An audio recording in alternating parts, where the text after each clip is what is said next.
Hello students, let's start with the new topic that is the romantic imagination and national feeling. अब देखो romantic imagination या romanticism का मतलब क्या होता है, national feeling कैसे इस आइडिया के थ्रू आई, वो सब इस टॉपिक में हम लोग पढ़ेंगे। देखो एक चीज़ हम ना हमारे इंडिया का भी जब हम लोग ने इंडिपेंडेंस लिया था तो उस टाइम पे भी बहुत अलग अलग लोग थे, उन लोग के अपने अलग अलग आइडियोलॉजीज थे। कुछ लोग जैसे एक बात समझ लो, हम लोग भगत सिंह की बात करते हैं और एक गांधी जी की बात करते हैं, ठीक है। तो गांधी जी का अप्रोच क्या हुआ करता था, ही इज लाइक कि मोर टुवर्ड्स अहिंसा के थ्रू जाना, ठीक है। ये उस अप्रोच को फॉलो करते थे कि लड़ाई झगड़ा नहीं होना, ठीक है। एंड ही इज व्हाट, क्या ये जो थे ये आक्रोश के थ्रू कि भाई उन्होंने हमारे साथ कराए तो हम लोग भी करेंगे, ठीक है। मतलब गरम दल नरम दल ऐसा करके अपना भी सीन बना था। तो उस तरफ भी जब हम लोग बात करते तो वहां पर भी अपनी अलग अलग अप्रोच थी। कुछ लोगों ने मोनार्क को हटाने की बात करी थी और इस तरीके से बात चल रही थी, और कुछ लोग क्या कर रहे थे जब हम लोग बात करते तो वो लोग रोमांटिक फीलिंग के थ्रू आ रहे थे। रोमांटिक फीलिंग मतलब अब ये लोग ऐसा समझ लो कि ये वाला गांधी जी वाली स्टाइल कि ये लोग क्या बोल रहे थे कि यार हम लोग देश को अगर हम लोग को बनाना है तो देश प्रेम के थ्रू बनाते हैं, ठीक है। मतलब there should be identity, like कि भाई सबकी एक इंडिविजुअल आइडेंटिटी है और वो लोग देश से प्यार कर रहे हैं, उसके अप्रोच को ये लोग फॉलो करते हो, उससे ये लोग नेशनलिज्म की फीलिंग को लेकर आ रहे थे। तो रोमांटिसिज्म एक कल्चरल मूवमेंट है when sought to develop a particular form of nationalist sentiment, ठीक है। नेशनलिस्ट सेंटिमेंट को डेवलप करने के लिए ये चीज आई थी, ठीक है। इसके अंदर बहुत अलग अलग रोमांटिक आर्टिस्ट थे, पोएट्स थे। ये लोग क्या करते थे, ये लोग रोमांटिक फीलिंग मतलब कुछ पोएट्रीज के थ्रू, ठीक है, कुछ डांसेस के थ्रू, इसके थ्रू वो रोमांटिक फीलिंग डेवलप करते थे लोगों के बीच में। लेकिन इस टाइम पे क्या हो रहा था, इस टाइम पे साइंस भी बहुत डेवलप कर रहा था, ठीक है। अब जब साइंस डेवलप कर रहा था तो लोगों के माइंड में क्या, हर चीज के पीछे रीजन लॉजिक उनको जानना है कि भाई यार आसमान ब्लू कलर का है तो ब्लू कलर का क्यों है, राइट। तो ऐसे सबके अपने अपने लॉजिक्स के थ्रू लोग क्या कर रहे थे, अप्रोचेस देख रहे थे। और क्योंकि इस समय साइंस भी बहुत ज्यादा डेवलप कर रहा था, तो जो रोमांटिक आर्टिस्ट लोग थे ये लोग क्या चाहते थे, ये लोग बोलते थे कि यार ये लोग क्रिटिसाइज कर, देखो romantic artist and poets generally criticise the glorification of reasons and science, ठीक है। और उन्होंने क्या बोला, और वो किस चीज पे फोकस करा, फोकस इन दी, इन्होंने emotion, state emotions, intuition and उन्होंने फीलिंग्स की बात करी, उन्होंने इमोशंस की बात करी, इंट्यूशंस की बात करी। उन्होंने बोला कि यार भाई रीजन जो है आप उसके ऊपर फोकस मत करो, आप साइंस को मत दिमाग लगाओ, आप किस चीज पे, अगर आपको नेशनलिज्म डेवलप करना है तो आप इमोशंस के ऊपर ध्यान दो और उसके थ्रू आप क्या करो, एक रोमांटिक फीलिंग डेवलप करो, ठीक है। जर्मन फिलोसोफर जोहन गॉटफ्रिड जो थे, ये है हमारे जोहन गॉटफ्रिड, इन्होंने क्या बोला था, claim that German culture was to be discovered among the common people, ठीक है। जो जर्मन का कल्चर है ये कॉमन पीपल में डिस्कवर करना चाहिए, जिसके थ्रू क्या होगा, वो सभी कॉमन आइडेंटिटी शेयर करेंगे और रोमांटिक फीलिंग को डेवलप करेंगे और उसके थ्रू हम नेशनलिज्म को अचीव कर सकेंगे, ठीक है। अब किसके थ्रू बोला उन्होंने, किस तरीके से आप डेवलप करोगे, it was through folk songs, folk poetries and folk dances, ठीक है। फोक सॉन्ग्स होंगे, ये तो अभी के हैं, it's like folk dances, German के फोक डांसेस, जो फोक डांसेस या फोक पोएट्री, फोक मतलब क्या है, something which is related to regional, ठीक है। लाइक कुछ एक पर्टिकुलर रीजन का अपना कुछ, कोई खुश होते हैं तो वो इस तरीके से डांस करते हैं, या वो अपने सेलिब्रेशन जो है वो इस तरीके से कुछ सॉन्ग गा के सेलिब्रेट करते हैं। तो इट्स लाइक एक रीजन का अपना एक फोक सॉन्ग, कुछ फोक पोएट्री, कुछ इस तरीके से वो क्या करेंगे, true spirit of nation develop करेंगे। और ये बहुत पॉपुलराइज भी हुई, ये जो मूवमेंट है जिसके थ्रू उन्होंने क्या करा कि जो नेशनलिज्म की फीलिंग थी रोमांटिसिज्म के थ्रू डेवलप करी। अब बात करके the emphasis on the vernacular language was also, मतलब देखो एक तरीका क्या हुआ, एक तरीका हुआ ये फोक सॉन्ग्स और पोएट्रीज के थ्रू, ठीक है।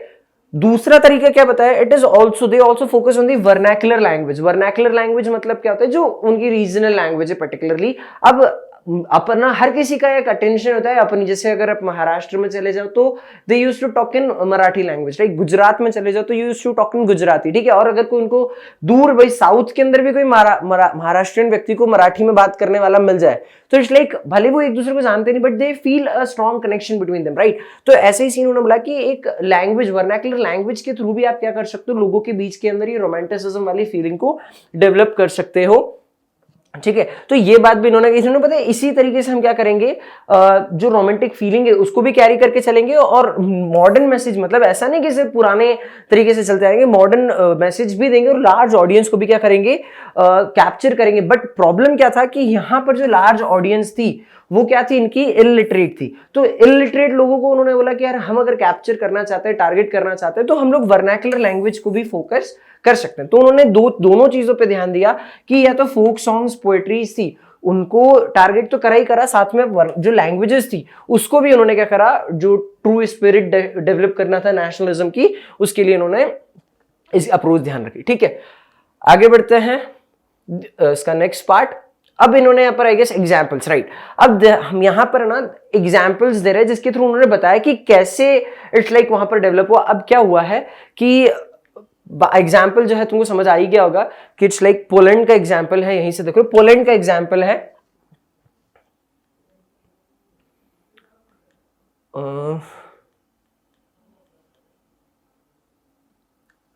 राइट, पोलैंड का एग्जाम्पल है। ये एक ही कंट्री के दो डायमेंशन शो करे, उन्होंने दो अलग अलग आइडियाज बताए हैं, दो अलग अलग एग्जांपल्स के थ्रू पोलैंड का ही बताया। अब पोलैंड के बारे में क्या बताया, पोलैंड जो है वो पार्शन मतलब अलग हो गया। अब देखो क्यों, अब हम लोगों ने इसी चैप्टर में पढ़ा था, ट्रीटी ऑफ वियना जो हुआ था 1815, इसके अंदर क्या होता, कुछ कंट्रीज को तो अपनी टेरिटरीज मिल गई थी और कुछ को टेरिटरीज नहीं मिली थी। इसके अंदर सबसे बड़ा जो था वो एक था पोलैंड।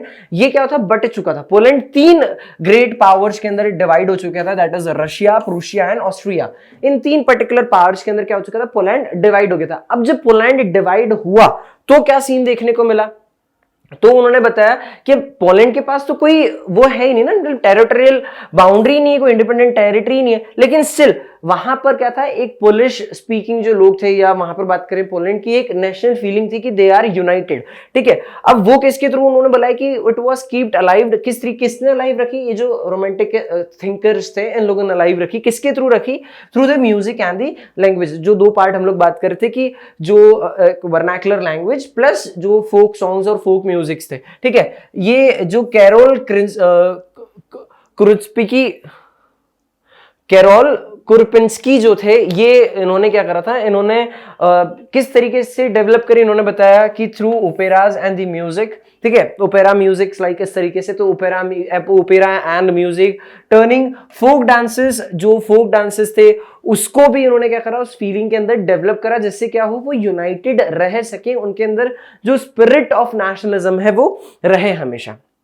आगे बात करते हैं, ये तो पहला हुआ जो कैरोल कुरस्पिकी ने दिया।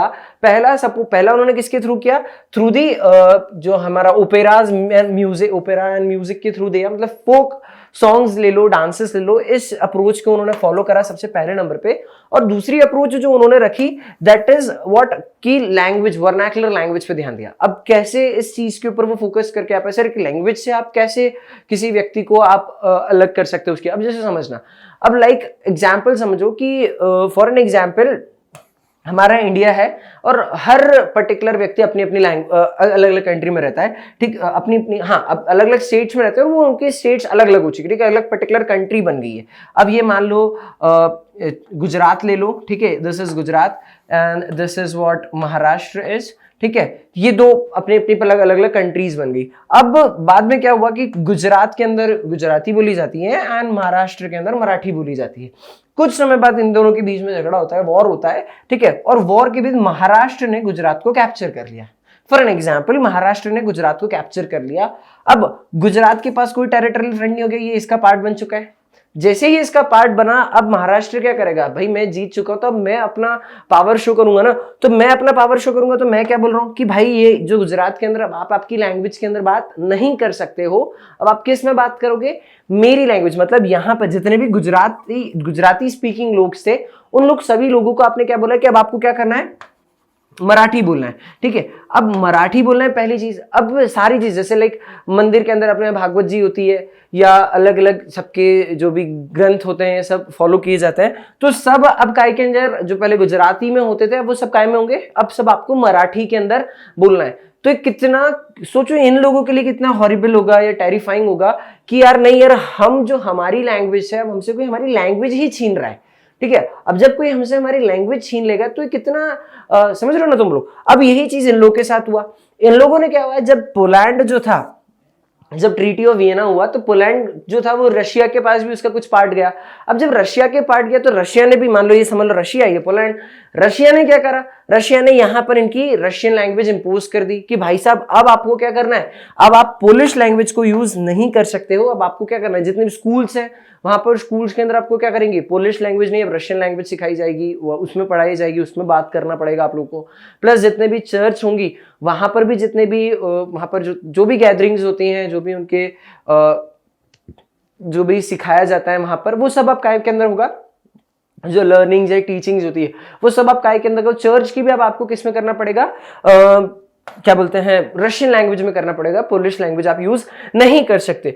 तो ये क्या हुआ, देखो उन्होंने ये बताया कि हर जगह एवरीवेयर इट वाज लाइक कि रशियन लैंग्वेज को उन्होंने इंपोज कर दिया, जिसके कारण क्या हुआ, लोगों ने वहां पर क्या करा कि एक आउटब्रेक आया, लोगों ने उसके अगेंस्ट गए कि नहीं हम हमारी लैंग्वेज को छोड़ नहीं सकते, हम तो हमारी लैंग्वेज को ही इंपॉर्टेंस देंगे और हम हमारी लैंग्वेज को ही सपोर्ट करेंगे। ठीक है, तो उन्होंने ये बताया कि इन 1831 ये एक arm rebellion against the Russian, जो रशियन रूल था उसके ऊपर एक इन्होंने एक रिबेल एक नया आया, जो कि उन्होंने बोला कि नहीं अब हमको क्या करना है, हमारी लैंग्वेज जो पोलिश लैंग्वेज है उसको ही करना है। क्योंकि और उन्होंने क्या बताया कि जो पोलिश किस तरीके से जो उन्होंने ये जो रिबेलियन जो सीन आया था, उन्होंने ये बताया कि the use of Polish came to be seen as, उन्होंने बताया कि अब जो पोलिश लैंग्वेज का हम लोग यूज कर रहे हैं वो हम लोग रशियन डोमिनेंस के अगेंस्ट दिखा रहे थे, जो symbol of struggle against the Russian dominance, कि हम लोग ने स्ट्रगल करा है, हम लोग रशियन लैंग्वेज या रशियन डोमिनेंस नहीं देखना है हम लोग को, हम लोग क्या करेंगे, हम हमारी पोलिश लैंग्वेज से ही जो हमारा ग्रुप है उसी को आगे हम लोग फॉलो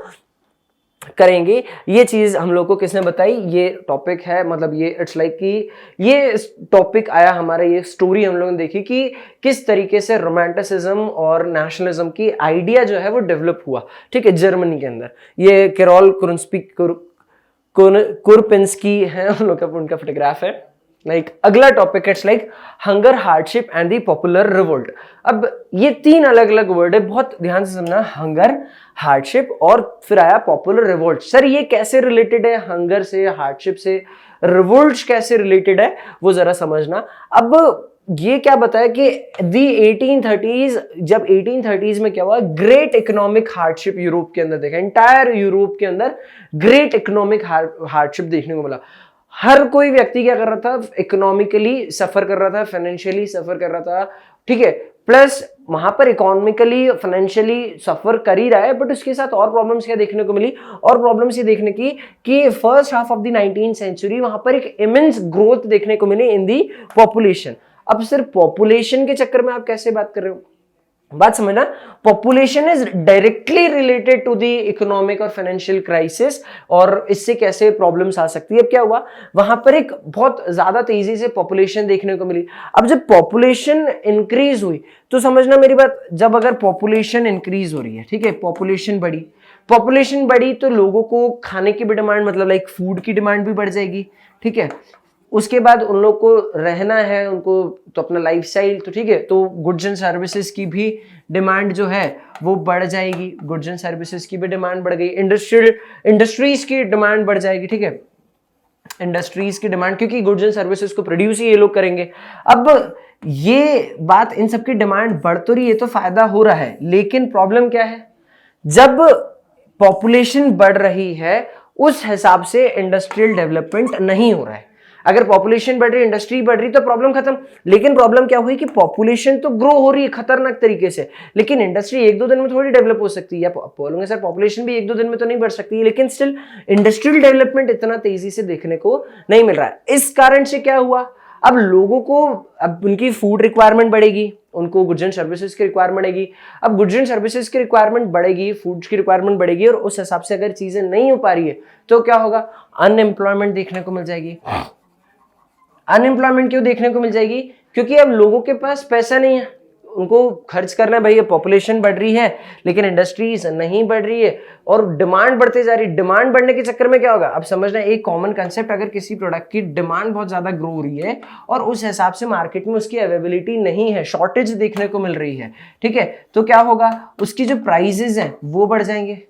प्राइजेस बढ़ जाएंगे तो मुझे क्या होगा, महंगी चीजें, अब क्योंकि ऑब्वियसली बात है मेरे पास मार्केट में 50 चीज हैं और लेने वाले 500 है, तो वो मिलेगी तो सिर्फ 50 लोगों को ना, तो क्या होगा, ज्यादा से ज्यादा प्राइसेस लोग पे करना प्रेफर करेंगे, भाई ये मुझे मिले मुझे मिले, तो इट्स लाइक क्या हो गया, वहां पर प्राइसेस बढ़ने लगे।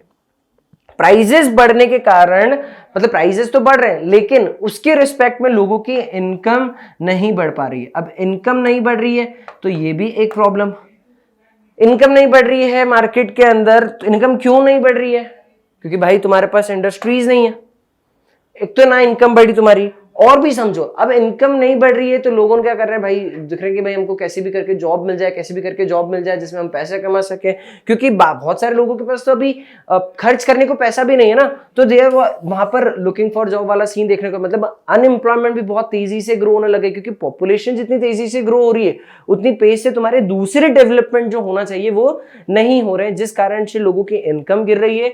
इनकम गिरने के कारण क्या हो रहा है, लोग ढूंढ रहे हैं कि भाई हमको कोई अपॉर्चुनिटी मिले, क्योंकि अब हर किसी के मतलब इनकम में पैसे कम हो रहे हैं तो उनको कहीं ना कहीं काम करना पड़ेगा, काम करना पड़ेगा, तो काम देने वाला सिस्टम तो हो, वहां पर नौकरियां ही नहीं मिल रही। तो इस कारण से क्या हुआ, most of the countries facing problem, मतलब face the problem of unemployment, वहां पर अनएम्प्लॉयमेंट भी बहुत देखने को मिली। इवन जो अब अनएम्प्लॉयमेंट की प्रॉब्लम देखने को मिली, अब मेरी बात समझना कि ये प्रॉब्लम ऐसा तो है नहीं कि सिर्फ एक ही पर्टिकुलर फ्रंट पे हो रही है, हर जगह पे हो रही है। अगर मैं एक पूरी कंट्री देखूं तो कंट्री के अंदर क्या होगा, अगर रूरल एरियाज है तो अर्बन एरियाज भी होंगे, ठीक है, अगर अर्बन एरिया की सिचुएशन ये होगी तो रूरल एरियाज की और खतरनाक सिचुएशन होगी। लोग क्या सोचेंगे कि यार एक काम करते हैं, रूरल एरिया से हम लोग कहां शिफ्ट हो जाते हैं, अर्बन एरियाज में शिफ्ट हो जाते हैं, क्योंकि रूरल एरिया से ज्यादा अपॉर्चुनिटीज हम लोग को कहां देखने को मिलती है, हमको अर्बन एरियाज में देखने को मिलती है। तो क्या हुआ, ये लोग यहां से शिफ्ट होके अर्बन एरियाज में आ गए, तो माइग्रेशन देखने को मिला। अब अर्बन एरियाज के अंदर यहां पर पहले ही तो अनएम्प्लॉयमेंट वाली प्रॉब्लम है और लोग माइग्रेट यहां पर आके तो अनएम्प्लॉयमेंट की प्रॉब्लम बढ़ गई। प्लस भाई यहां पर एक प्लेस है कि एक रूम के अंदर 50 लोग बैठ सकते हैं, ठीक है, लेकिन अब यहाँ 50 से क्या होगा, ज्यादा लोग आने लग जाए तो रूम के अंदर सफोकेशन देखने को मिलेगी, ओवर क्राउडेड रूम हो जाएगा, ठीक है, सब लोग एकदम पैक, एकदम क्लोजली पैक होकर बैठेंगे। तो ऐसे सीन यहाँ पर हुआ कि अब जब इस एरिया के अंदर लोगों बढ़ने लगे, माइग्रेशन होने लगा, तो अब यहाँ पर लोगों के पास इनकम नहीं, समझ लोगों के पास मनी नहीं है, तो मनी नहीं है तो वो गुड लाइफस्टाइल अफोर्ड नहीं कर सकते, उन लोगों को जॉब्स नहीं मिल रही है, तो वो क्या करेंगे, ओवर क्राउडेड स्लम्स के एरियाज के अंदर उन लोग को रहना पड़ेगा, because they need to shelter, मतलब दे नीड अ शेल्टर ना टू लिव। तो वो लोग क्या करते हैं, फिर वो वहां पर अपने शेल्टर के लिए कहीं भी स्लम वगैरह में, क्योंकि पैसा नहीं है तो स्लम में रहने लगे। और प्रॉब्लम क्या हुई कि ओवर क्राउडेड क्यों गया, क्योंकि ये सीन अभी अपन ने समझा कि जो यहाँ पर माइग्रेशन हो रहा है उसके चक्कर के अंदर यहाँ पर और प्रॉब्लम। तो इस कारण से क्या होगा कि यहाँ पर हमको माइग्रेशन के कारण ये भी देखने को मिला। और आगे बात समझना कि जो स्मॉल प्रोड्यूसर्स थे टाउन के अंदर, उन लोगों को क्यों नुकसान हुआ, क्योंकि बात समझना, अब जब मेरी रिक्वायरमेंट फुलफिल नहीं हो रही है तो मैं क्या करूंगा, क्योंकि यहाँ पर बन ही नहीं रहता, मैं फॉरेन कंट्री से इंपोर्ट करूंगा। और यहाँ पर नुकसान इतना खतरनाक हो गया कि जो फॉरेन कंट्री से प्रोडक्ट्स मेरे पास आते थे वो रिलेटिवली चीप आ रहे थे, because they are like machine made products, तो दे आर रिलेटिवली चीप। तो भाई हर किसी की एक कॉमन टेंडेंसी होती है कि they will go for a cheap one, ठीक है, if I have two options of same quality of pen तो I will go for the cheap one. तो सेम यही सीन हुआ कि यहाँ पर जो चीप वन के कारण लोग गए, तो जो स्मॉल लेवल पे जो ट्रेडर्स थे या जो मैन्युफैक्चरर्स थे उनका नुकसान हुआ। अब जब उनका नुकसान हुआ तो वो क्या करेंगे, अब भाई ज्यादा देर तक तो वो अपना नुकसान नहीं सहन कर पाएंगे ना, वो दे विल शट डाउन या they will close their industry. अब जब उन्होंने उनकी दुकान बंद करी तो उस कारण से भी अनएम्प्लॉयमेंट का एक प्रॉब्लम देखने को मिला। अब उन्होंने ये बताया कि एक बहुत स्टिफ कंपटीशन उनको कहां देखने को मिल गई, इंपोर्टेड जो गुड्स थे, जो मशीन मेड थे। इसके कारण क्या हुआ कि बहुत ज्यादा वहां पर प्रॉब्लम्स देखने लगे, क्योंकि उस तरफ जहां से प्रोडक्ट आ रहे थे, यूरोप मतलब इंग्लैंड के अंदर देख लो, तो वहां पर इंडस्ट्रियलाइजेशन हो रहा था पीक पे, तो वहां से इन लोग के पास आने लगा है और यहां इनका नुकसान देखने को मिला। In those regions of Europe where the aristocracy still enjoyed the power, peasants still struggled. अब क्या हुआ, ऐसे एरिया यूरोप की बात कर रही है कि यूरोप के वो एरियाज जहां पर क्या हो रहा है, अभी भी एरिस्टोक्रेट्स लोग रूल कर रहे हैं, अभी भी लोग वर्क कर रहे हैं या पावर के अंदर है, वो लोग अभी भी डोमिनेट कर रहे थे किसको, पीजेंट्स को। अब जब पीजेंट्स को ये लोग देखो जिस तरीके से दिख रहा है, ये लोग पीजेंट्स को डोमिनेट कर रहे हैं। अब पीजेंट्स को जब ये लोग डोमिनेट करते हैं, उनसे वही जो भी फ्यूडल ड्यूज थे इनके सारे ले रहे हैं, तो उसके कारण क्या हुआ, ये नुकसान देखने को मिल रहा है कि इन लोग के पास ओवरबर्डन हो गया, इनके पास ज्यादा, क्योंकि जो उनके पास रूल्स, जो उनके ऑब्लिगेशन है उनको पे करना है, वो ओवरबर्डन फील करने लगे। प्लस ये सब तो ठीक है, मतलब सोचो कितनी ज्यादा परेशानी चल रही है, इसके साथ भी बोल रहे ठीक है, इसके साथ और प्रॉब्लम क्या देखने को मिली कि वहां पर सबसे खतरनाक फूड प्राइसेस बढ़ गई। फूड प्राइसेस क्यों बढ़ी, क्योंकि बैड हार्वेस्ट रहा उस टाइम पे, उस फेज में। अब समझना मेरी बात, कितनी खतरनाक लिंक बनते जा रही, क्यों समझना, स्टार्टिंग से हम लोग चलते हैं। स्टार्टिंग में हम लोग को क्या देखने को मिला कि सर पॉपुलेशन बढ़ रही है, पॉपुलेशन बढ़ी तो एक प्रॉब्लम आया, पॉपुलेशन बढ़ने के कारण सर वहां पर अनएम्प्लॉयमेंट भी बढ़ने लगे, क्योंकि एम्प्लॉयमेंट की अपॉर्चुनिटीज नहीं दिख रही है। अनएम्प्लॉयमेंट बढ़ रही है तो लोग माइग्रेट होकर कहां पर आ रहे हैं, रूरल एरिया से अर्बन एरियाज के अंदर, तो माइग्रेशन बढ़ा। अब जब माइग्रेशन बढ़ा तो क्या देखने को मिला कि वहां पर सर क्लोजली पैक्ड स्लम्स के अंदर, तो मतलब लोगों का लाइफस्टाइल खराब हुआ। लाइफस्टाइल खराब हुआ क्योंकि उनको फूड रिक्वायरमेंट तो था, फूड शेल्टर क्लोथिंग तीन ही मेन चीज होती है। अब अगर इन तीनों के अंदर हम लोग फॉर एग्जाम्पल क्लोथिंग ले लेते हैं, तो क्लोथिंग जो क्लॉथ्स थे वो मशीन मेड प्रोडक्ट्स के कारण, या जो इंग्लैंड से हमारे इधर आ रहे थे इन लोग के पास, वो क्या आने लगे, वो सस्ते आने लगे। तो इसके कारण जो स्मॉल प्रोड्यूसर्स थे उन लोगों का नुकसान हो गया, मतलब यहाँ पर जो क्लोथ्स थे वो चीप आने लगे, मतलब यहाँ पर स्मॉल ट्रेडर्स का भी क्या हो गया, जो स्मॉल मैन्युफैक्चरर्स थे उन लोगों का नुकसान देखने को मिला। इनके साथ साथ सब लोग के फूड के अंदर शेल्टर, तो तुम लोगों ने देखा कि माइग्रेशन के कारण उन लोगों को स्लम्स के अंदर रहना था, तो ये माइग्रेशन की प्रॉब्लम आ गई। ठीक है, स्मॉल जो प्रोड्यूसर्स हैं उन लोग के पास अगर यहाँ पर कंपटीशन देखने को मिले तो इन लोगों का नुकसान होगी, हम लोग क्लोथिंग में समझ लो। ठीक है, और इसके साथ क्या होगा, अब फूड एक सबसे इंपॉर्टेंट पैरामीटर बचा, फूड के अंदर क्या हो गया, इन सबके साथ साथ वहां पर एक बैड हार्वेस्ट हो गया। बैड हार्वेस्ट होने के कारण वहां पर क्या हो गया, मैंने जैसे बताया था, खाने को तो सबको चाहिए ना, एवरीबडी, भाई उनको पर रहने को नहीं मिले, भले पहनने को नहीं मिले, but still they need food. तो क्या हुआ अब, लेकिन प्रॉब्लम क्या हुआ, फूड हार्वेस्ट ही नहीं हुआ वहां पर। बैड हार्वेस्ट होने के चक्कर में अगर पॉपुलेशन बढ़ रही तो ग्रोइंग फूड की भी डिमांड ग्रो होगी, फूड की डिमांड ग्रो हो गई, परंतु फूड है ही नहीं। फूड नहीं है तो क्या होगा, लोग तो है 5,000 और खाने को जो सामान है वो it is 50।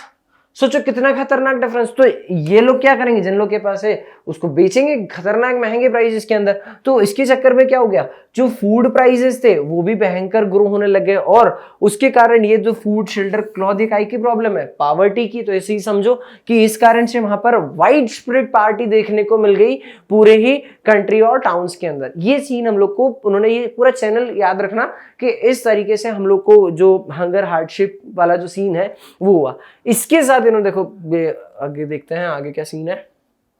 Now the next front is ये, अब ये हंगर और हार्डशिप और पॉपुलर रिवॉल्ट कौन से आए उनके बारे में डिस्कस करते हैं। इन द ईयर 1848, इस ईयर के बारे में बताते हैं कि ये एक इंपॉर्टेंट ईयर था। यहां पर फूड शॉर्टेज भी देखने को मिली, एम्प्लॉयमेंट भी देखने को मिली, और पॉपुलेशन जो है, जो वहां की पूरी पॉपुलेशन थी वो सब रोड्स पे आ गए, on the roads of Paris. वहां पर ये सब चीजें मतलब इस तरीके से, क्योंकि इतनी सारी प्रॉब्लम्स है तो ये लोगों ने क्या करा, रिवोल्ट छेड़ दिया। रिवोल्ट किसके अगेंस्ट छेड़ा, भाई साहब वहां का जो मोनार्क था, मोनार्क बना दिया था तुमने, कॉन्स्टिट्यूशनल मोनार्क। लेकिन अब क्या हुआ उसके अगेंस्ट, भाई उसने क्या गलत करा, उसने तो बेचारे ने कुछ गलत करा ही नहीं, उसको क्या, ये तो प्रॉब्लम पावर्टी, उसने थोड़ी पॉपुलेशन बढ़ाई। बट लाइक क्या हुआ, वहां पर जब भी प्रॉब्लम आई तो लोगों को क्या लगा कि भाई ये राजा की गलती है। आज भी आप हमारे इंडिया के अंदर भी देख लो क्या होता है, अगर कोई चीज गलत हो रही है तो क्या बोलते हैं, भाई साहब ये इस गवर्नमेंट ने करा है। ठीक है, अगर बहुत सारे पेट्रोल के प्राइसेस, लाइक कॉमन चीज, पेट्रोल के प्राइसेस बढ़ाते जाए तो ये बोले सरकार ही खराब है, सरकार पेट्रोल के प्राइसेस बढ़ा रहे हैं।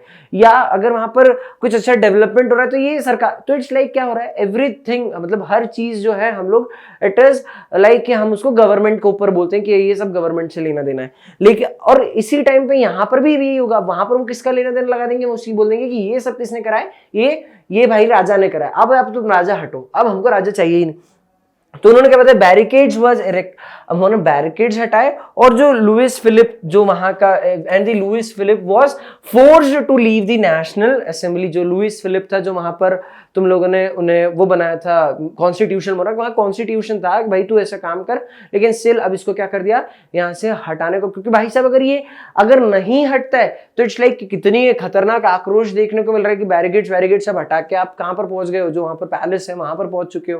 तो अब ये कि भाई यहाँ पर कोई आउटब्रेक नहीं हो जाए, यहाँ पर कोई बुरा हालत नहीं हो जाए, जैसे हम लोगों ने दूसरी कंट्रीज के अंदर देखा है कि भाई यहाँ पर तो मोनार्क को मतलब इसके साथ कुछ गलत ना हो जाए, तो इसने बोला कि ठीक है भाई मैं हट रहा हूँ। तो लाइक कि इसने छोड़ दी कि भाई अब मैं जो नेशनल असेंबली उसको उसने छोड़ा, और जो नेशनल असेंबली थी उसने अपने आप को एक रिपब्लिक जो है वो अब अपनी एज ए रिपब्लिक की उन्होंने क्या ले लिया, एक आइडेंटिटी ले लिया। अब सर रिपब्लिक क्या होता है, हम लोग बहुत कॉमनली रिपब्लिक वर्ड जो है वो सुनने को देखते हैं, मतलब देखने को मिलता है या सुनने को मिलता है।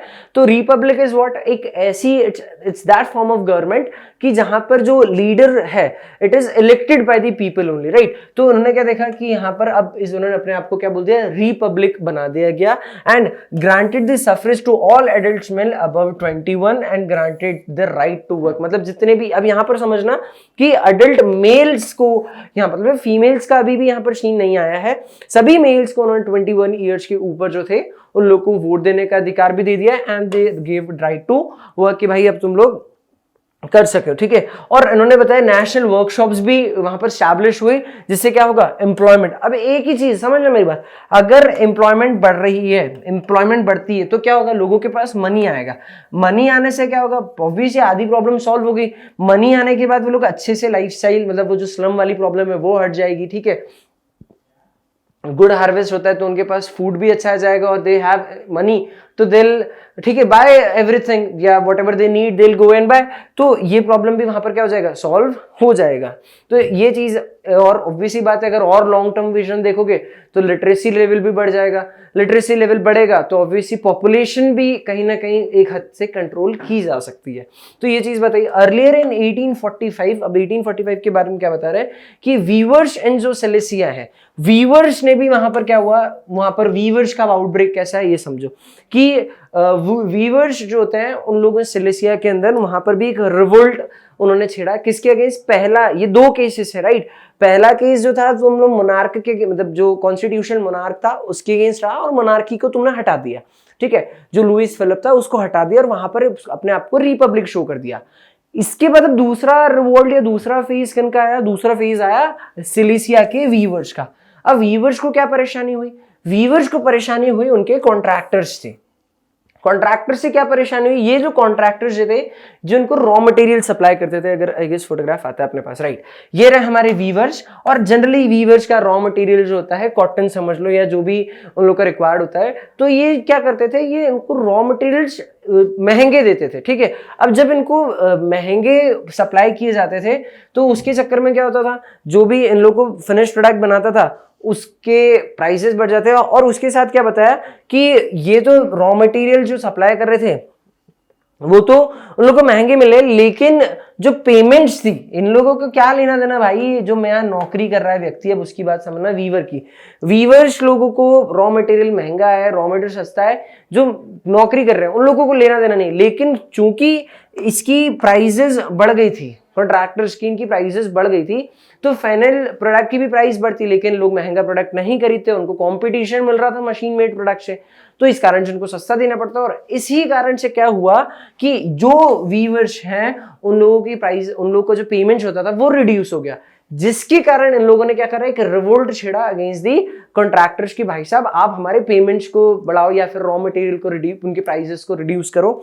इस तरीके से वहां पर हम लोग को रिवोल्ट, मतलब दो तरीके से रिवोल्ट, मतलब हंगर, हार्डशिप, और जो मोस्ट पॉपुलर रिवोल्ट हम लोग को देखने को, इसके अंदर हम लोगों ने हंगर के, मतलब हंगर और हार्डशिप के केसेस देखे, और उसके बाद जो मोस्ट पॉपुलर रिवोल्ट से उन लोगों के भी केसेस देखे। Start with a new topic that is the revolution of the liberals 1848। अब देखो सुनो, इसके पहले जो हमारा टॉपिक था उसमें हम लोगों ने देखा था हंगर, हार्डशिप और पॉपुलर रिवोल्ट्स जो हुए थे, ठीक है। अब समझना इस टाइम पे क्या होता है, ये जो हंगर और हार्डशिप के जो रिवोल्ट्स आए थे उस टाइम पे सिर्फ यही रिवोल्ट्स नहीं, मतलब इन्हीं के कारण ही रिवोल्ट्स नहीं था, हंगर हार्डशिप के कारण तो रिवोल्ट्स थे, और भी क्या रिवोल्ट्स है। अब ये देखो लिबरल्स ने भी क्या वहां पर अपना योगदान दिया। तो जो रिवोल्ट्स के अंदर जो ये जो रिवोल्ट्स थे वो किसके, देखो उन्होंने बताया कि जो कॉमन रिवोल्ट्स है वो किसके थे, पुअर, अनएम्प्लॉयड, स्टार्विंग पीजेंट्स, ठीक है, वर्कर्स एंड इन लोगों के रिवॉर्ड से। बट बाद में क्या हुआ, a revolution led by the educated middle class, ठीक है। अब जो एजुकेटेड मिडिल क्लास थे वो उनका भी रिवोल्यूशन आया। उन लोगों ने किस चीज की बात करी, उन्होंने बात करी कि देखो events of the February 48 France had bought about the abdication of the monarch. यहां पर उन्होंने सीन क्लियर कर दिया कि भाई अब क्या करना है, अब हमको जो मोनार्क है वो नहीं चाहिए, अब मोनार्क को हटाओ और एक क्या बनाओ, अब एक पार्लियामेंट्री फॉर्म, मतलब रिपब्लिक बेस्ड आपको क्या बनाना है, गवर्नमेंट हम लोग चाहते हैं। और यहाँ पर यूनिवर्सल एडल्ट सफरेज हम लोग चाहते हैं, मतलब जो हम लोग जो आप पार्लियामेंट आएगा वो हम लोग चुन के बनाएंगे, वो हमारी तरफ से आएगा। ऐसा नहीं कि जो किंग चल रहा है उसने वापस बना दिया, ये अब वो चीज हमको होना ही नहीं, अब ये चीज हम लोग डिमांड कर रहे हैं। अब इन्होंने ऐसा तो हुआ नहीं होगा, चलो देखो आगे समझते। चलो यहाँ तक हमारे कि उन्होंने ऐसी डिमांड रखी। In the other parts of the Europe, अब देखो यूरोप का अगर हम लोग दूसरे और पार्ट्स देखते हैं तो कहाँ कहाँ अभी जो इंडिपेंडेंट स्टेट जो आज है वो उस समय नहीं थे। उन्होंने बताया कौन कौन सी, Europe were independent nation states did not existed yet, उस समय तक जो इंडिपेंडेंट स्टेट्स नहीं बनी थी। जैसे यहाँ पर देखा उन्होंने जर्मनी, इटली, पोलैंड और ऑस्ट्रो हंगेरियन एम्पायर, ठीक है। ये तुम्हारा जर्मनी, ये रहा हमारा पोलैंड, ये रहा हमारा इटली और ये रहा ऑस्ट्रो हंगेरियन एम्पायर, ठीक है। ये जो थे जो इंडिपेंडेंट स्टेट्स नहीं बने थे, उनकी क्या बात बताई, man and women of the liberal middle class combined there demands for the constitutionalism. अब इन्होंने क्या बात करी कि यहाँ इतनी प्लेस पे, जर्मनी, पोलैंड, ये प्लेस पे, यहाँ पर कंबाइनली क्या डिमांड की गई कि भाई अब हमको कॉन्स्टिट्यूशन चाहिए और नेशनल यूनिफिकेशन होना चाहिए। मतलब अब हम लोग जो सेम लैंग्वेज, जर्मनी बोलने वाले जितने लोग हैं वो जर्मनी एक उनका नेशन स्टेट पर्टिकुलर होना चाहिए, पॉलिश लैंग्वेज वाले का पोलैंड होना चाहिए। तो उन लोग इसकी डिमांड करने लगे। कौन कर रहे थे ये, अभी हम लोगों ने दो रिवोल्ट देखे। पहला वाला कौन कर रहा था, हंगर हार्डशिप, मतलब उसके अंदर पुअर लोग आए थे, जो क्या बोलते पीजेंट्स थे, ठीक है, जिन लोगों के पास प्रॉपर अपॉर्चुनिटीज नहीं थी फूड वगैरह की, वो लोग ने करा। अब कौन कर रहा है, अब एजुकेटेड मिडिल क्लास ने यहाँ पर रिवॉल्ट करा। अब इन्होंने रिवॉल्ट करके क्या करा, इन्होंने क्या करा, जो ग्रोइंग अनपॉपुलर, मतलब जब डिमांड्स लोगों के वहां चल रही थी, जैसे लोगों डिमांड करे जा रहे थे, क्योंकि अब ये फेज आ चुका था जहां पर नेशनलिज्म का सेंटिमेंट मार्केट में डेवलप हो चुका था, ठीक है। तो अब लोगों ने, इन्होंने क्या करा, जो इनका आइडिया था कि भाई नहीं अब हम लोग पार्लियामेंट्री फॉर्म ऑफ गवर्नमेंट चाहते हैं, तो इन्होंने जो भी इनके जितने भी मार्केट के अंदर लोगों के व्यूज आ रहे थे इनके फेवर में थे, उन सबको इकट्ठा करा और बोला कि नहीं यार अब हम जाएंगे किसके पास। इन्होंने मतलब किसी भी तरीके से लोगों को इकट्ठा करा कि अब हम लोग को क्या चाहिए, अब हमको रहना ही नहीं है अब ऐसे फॉर्म ऑफ गवर्नमेंट में, अब हम लोग अपनी खुद की एक ऐसी गवर्नमेंट बनाएंगे जहां पर हम लोग ही पर्टिकुलर रहें, ठीक है, हमारे द्वारा वो गवर्नमेंट बनी होना चाहिए। जर्मनी में क्या हुआ, देखो in the German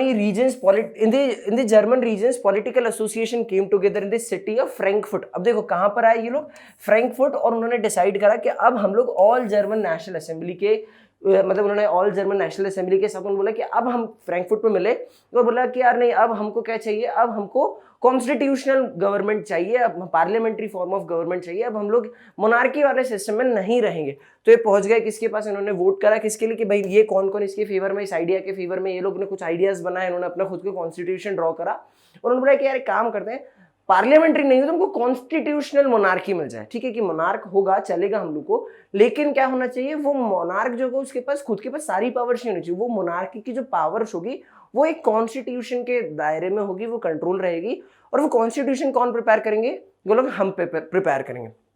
तो इन्होंने क्या करा, 1848 के अंदर 831 इलेक्टेड रिप्रेजेंटेटिव मार्च टू कहां पर गए, कहां, पैलेस ऑफ दी फ्रैंक, मतलब places in the Frankfurt parliament वहां गए कि भाई अब हमको क्या करना है, फ्रैंकफर्ट पार्लियामेंट में। ये बहुत कॉमन पूछते हैं कि फ्रैंकफर्ट पार्लियामेंट कौन गया, कहां गया, तो कैसे आया, किसके कितने रिप्रेजेंटेटिव्स थे, तो इसकी बात करना। मई 48 के अंदर 831 रिप्रेजेंटेटिव्स गए और उन्होंने क्या, कहां पर ये लोग मिले कि at the church of the saint Paul church पे। ये दोनों बहुत कॉमन, कि कौन सा प्लेस था, फ्रैंकफर्ट पार्लियामेंट, और चर्च कौन सी थी, सेंट पॉल चर्च पे लोग मिले। अब यहाँ पर क्या करा, इन्होंने कॉन्स्टिट्यूशन ड्राफ्ट किया। अब मेरी बात समझना, और इसके अंदर कौन कौन सब्जेक्ट, मतलब सब्जेक्ट मैटर कौन था यहाँ पर, सबसे इंपॉर्टेंट कौन बैठा था, मोनार्क के पास गए। मेरी बात समझ लो कि तुम मेरे पास ही आ रहे हो और बोले कि ये सर आपकी पावर्स नहीं रहेगी अब आपके पास, ठीक है, हम ये चाह रहे हैं कि आपके पास अभी पावर नहीं है, तो मैं सर होने दूंगा क्या, जब मेरे पास पावर्स ऑलरेडी है मेरे पास, तो मैं क्या बोलूंगा नहीं। अब इन्होंने सेम यही चीज करा, ये लोग इसके पास गए, यहाँ पर गए भाई ये फ्रैंकफर्ट पार्लियामेंट के अंदर, और किसको बोल रहे हैं, मोनार्क को, कि बेटा अब ये आपके पास ये पावर नहीं रहेगी, अब आपकी पावर कम हो जाएगी और आपको इस तरीके से काम करना है। तो मोनार्क ने बोला भैया चलो जाए बाय।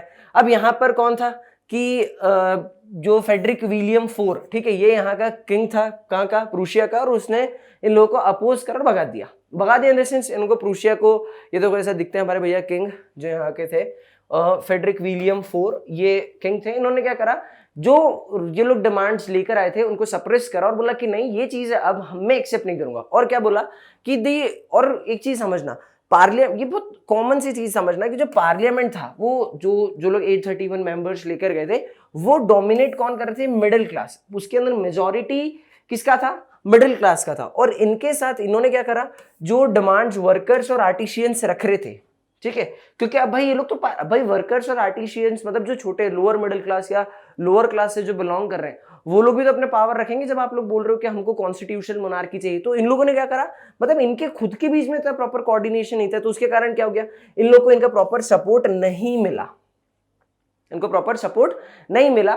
तो खुद ही की गलती। अब यहाँ तुम लोग लड़ने मेरे पास आ रहे हो कि सर मेरे को आप ये पावर आपकी छोड़ दो, और तुम ही झगड़ रहे हो, ठीक है, तुम लोग के अंदर ही एक यूनिटी मेरे को देखने को नहीं मिल रही। अरे तुम लोग को नहीं देखने को मिल रही, तो फिर तुम लोग कैसे मुझसे लड़ोगे। तो पॉइंट यहाँ पर भी सेम ये मिला कि ये लोग ने अपना सपोर्ट, इन लोगों के बीच में इनका सपोर्ट हटा, और जैसे ही मुझे दिखा कि ये लोग ये इन लोग के बीच में प्रॉपर कॉन्फ्लिक्ट हो रहे हैं, इन लोग के बीच में प्रॉपर कोऑर्डिनेशन नजर नहीं आ रहा है मुझे, मैंने क्या करा भाई, ऑब्वियसली मैंने जो मेरे गार्ड्स हैं उन लोग को बुलाया और इनकी पिटाई लगवा दी, उनको धोया, बोले जाओ ले जाओ कि अगली बार इनके हाथ पैर तोड़ दो, कि अगली बार ये ऐसी बात करके नहीं मेरे पास नहीं है। तो सेम टू सेम यही हुआ कि in the end troops were called in, और क्या करा, असेंबली वन फोर्स टू, अब यहाँ पर उनको भगाते, जितने भी लोग थे, ठीक है, डिसबैंड करके उन लोगों को हटाया कि आप लोग जाओ यहाँ से। तो उस तरीके से ये जो असेंबली थी, जो इन लोग पहला वेव लेकर आए थे कि सर हमको कॉन्स्टिट्यूशन मोनार्की चाहिए किंग के सामने, वो है ना किंग ने ही सप्रेस कर दिया, ठीक है। लेकिन एक चीज समझना, किंग को यहाँ पर वो बात समझ में आ गई थी।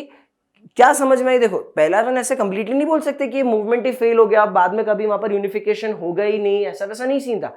यहाँ पर किंग को इतना समझ में आ गया कि अभी मेरे पास पावर है, तो मैंने क्या करा, मैंने इन लोगों को सप्रेस कर दिया, उनके बाद हटा दिया। लेकिन लोगों के मन में तो आइडिया आ गया ना, लोगों ने तो सोच लगना कि यार हम लोग ऐसा चीज कर सकते हैं। तो अब किंग को लगने लगा डर कि भाई कल को ऐसा नहीं हो जाए कि ये लोग वापस आ जाए या कुछ दूसरे तरीके से वापस आए और ये क्या करें, मेरे पे वापस अटैक करें या मुझ पे मेरी पावर्स को छीन ले। तो उसने अब क्या करा, अब जरा समझो।